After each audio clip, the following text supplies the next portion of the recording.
The American Heart Association aims to raise awareness about stroke, the number 2 cause of death worldwide. Did you know Mexican Americans have a higher cumulative incidence for stroke at younger ages, but not older ages? The 2009 stroke death rate for Hispanic males was close to 31% and 28% for females. African Americans have a risk of first ever stroke that is almost twice that of whites. Between the 1990s and 2005, incidence rates of stroke decreased for whites, but not for blacks.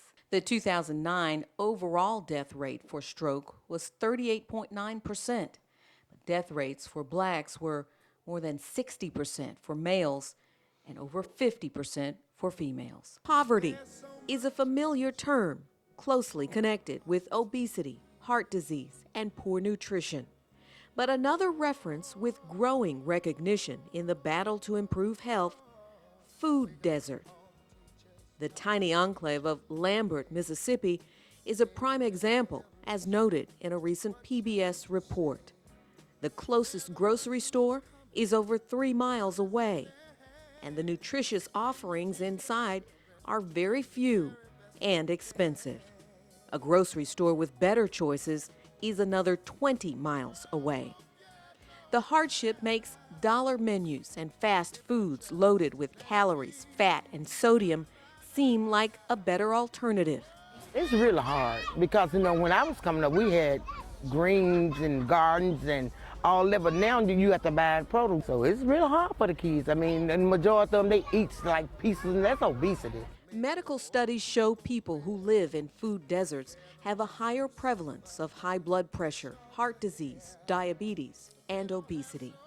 ER physician and American Heart Association Director of Program Development, Dr. Camilla Sasson, is dedicated to raising awareness about lifestyle changes to help stop the cycle that is killing those who live in underserved communities. We've worked primarily through our churches and our community centers and our neighborhood associations, even our Zumba instructor network. And what we do is we teach people, we give them skills, and then they go out and spread the word. And it's been phenomenal to see people engaged, to feel empowered. The American Heart Association is working to bring more clergy members into this way of thinking with its new initiative promoting a culture of health, attacking issues including food deserts, where good nutrition is nearly non-existent in certain communities.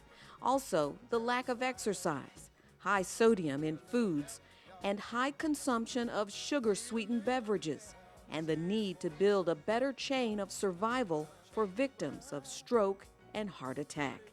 Also, a new approach to improve emergency response in cities like Dallas and Chicago.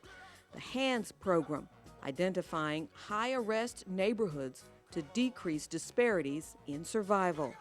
It's a fact African Americans and Latino victims are 50% less likely to have a bystander perform CPR on them. We're really looking to hopefully incorporate all of our faith-based partners in this initiative. And the whole idea is that we go to a city, we identify our highest risk neighborhoods, go into those neighborhoods and work directly with the community to figure out how to empower them, how to engage them. And then we implement this sort of train the trainer CPR training program in those neighborhoods. And then from there we actually track our data to see if we've made a difference. And so, it's really all about kind of the whole spectrum of it, is that it's not okay to just know where the high-risk neighborhoods are, but you have to go in there, you have to change it, and then you got to measure it. The onset of stroke can happen quickly. Arteries to the brain can become blocked or rupture. But there are warning signs, and it's important to act fast. Face. Ask them to smile. Does one side of the face droop? Arms. Ask them to raise both arms. Does one arm drift downward? Speech. Ask them to repeat a simple sentence. Are their words slurred? Can they repeat the sentence correctly? Time. If they show any of these symptoms, it is time to call 911. In support of World Stroke Day, please share this video to help others recognize a stroke. You can also help make an impact by becoming a Power Ambassador. Join us